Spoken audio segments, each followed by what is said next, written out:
영접하는 자, 곧 그 이름을 믿는 자들에게는 하나님의 자녀가 되는 권세를 주셨으니. 오늘의 생명 양식은 요한복음 1장 10절에서 18절 말씀입니다. 저희가 계속 잠언서를 묵상하고 있었는데요. 이번 주간은 종교개혁 특집 주간입니다. 그래서 잠시 다른 말씀을 이번 주간 동안에 묵상하게 되었습니다. 오늘은 그래서 요한복음 말씀을 같이 묵상하겠습니다. 10절입니다. 그가 세상에 계셨으며 세상은 그로 말미암아 지은 바 되었으되 세상이 그를 알지 못하였고 자기 땅에 오매 자기 백성이 영접하지 아니하였으나 영접하는 자 곧 그 이름을 믿는 자들에게는 하나님의 자녀가 되는 권세를 주셨으니 이는 혈통으로나 육정으로나 사람의 뜻으로 나지 아니하고 오직 하나님께로부터 난 자들이니라. 세상을 지으신 하나님이신 예수 그리스도께서 이 땅에 오셨지만 세상은 그를 알지 못했습니다. 왜냐하면 예수님은 왕으로 이 땅에 오신 것이 아니라 죄인들을 위한 어린 양으로 오셨기 때문입니다. 유대인들은 메시아가 정치적인 왕으로서 올 것을 기대했기 때문에 말구유에서 태어나신 예수를 전혀 알 수가 없었습니다. 그렇기 때문에 사람들은 예수를 믿지 않았습니다. 왜냐하면 유대인들은 자신들이 하나님의 선민이기 때문에 당연히 하나님 나라에 속한 사람이며 하나님의 구원을 받은 사람이라고 생각했습니다. 그러나 성경은 구원은 혈통이나 육정이나 또 사람이 가지고 있는 어떤 신분으로 나지 않고 하나님의 뜻으로 난다고 했습니다.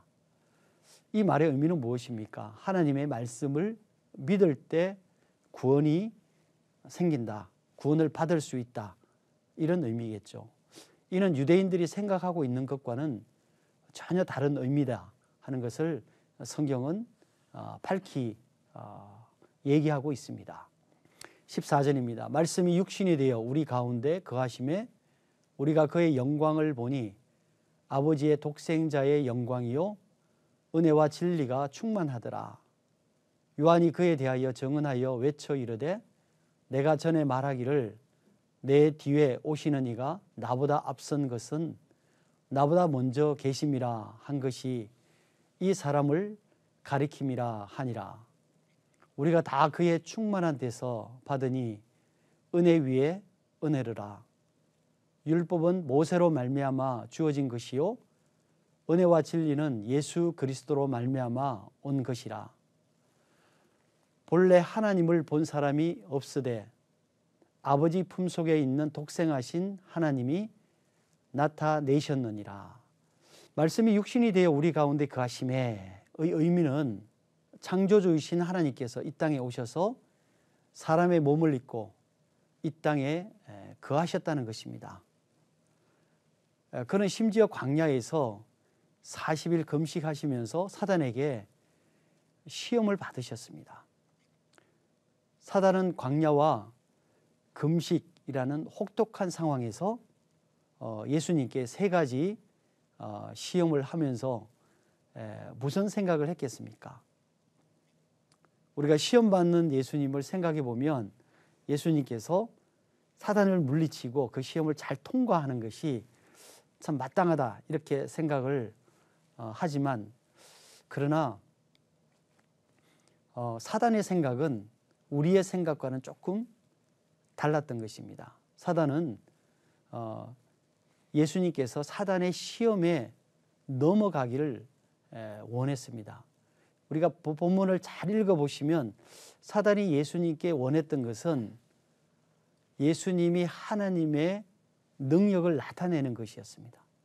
그래서 예수님이 사람이 아니라 하나님이시다 하는 것을 증명하기 위한 것이 사단이 시험을 한 목적입니다.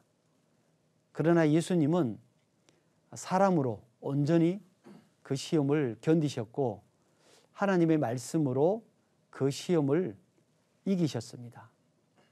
따라서 예수님은 율법이 정한 죄를 이김으로써 죄 없는 인간으로서 이 땅에서 우리의 죄를 짊어지실 수 있는 자격을 갖추셨던 것입니다. 뿐만 아니라 우리에게 그 죄 때문에 겪는 여러 가지 그 어려움들이 얼마나 큰가 하는 것을 본인이 몸소 체험하셨습니다. 사랑하는 형제자매 여러분, 그렇습니다. 종교개혁은 우리의 올바른 신앙을 사수하기 위한 우리의 믿음의 선배들의 목숨을 건 도전이었습니다.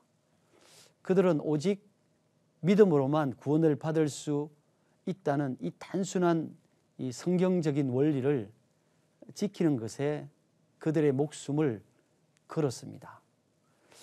그것이 단순히 전성이 아니라 하나님께서 성령을 통해서 기록하신 성경이 우리에게 확실히 밝히는 바이기 때문입니다. 따라서 그들의 죽음과 노력이 헛되지 않게 하기 위하여 우리의 신앙을 올바로 지켜나가는 것이 얼마나 중요한가를 우리가 다시 생각해 보게 됩니다. 믿음만이 우리를 구원할 수 있다. 예수 그리스도께서 우리의 믿음을 위해서 십자가에 못 박혀 죽으시고 부활하신 그것을 믿을 때에 우리가 온전하게 구원을 받을 수 있다. 이렇게 선포하고 있습니다. 우리가 그 선포를 다시 한번 생각해 보고 그것을 지키기 위해서 자기의 목숨을 내어놓았던 우리의 믿음의 선배들의 종교개혁의 정신을 한 번 더 생각해 보는 그런 귀한 주간이 되시기를 축원합니다. 아멘.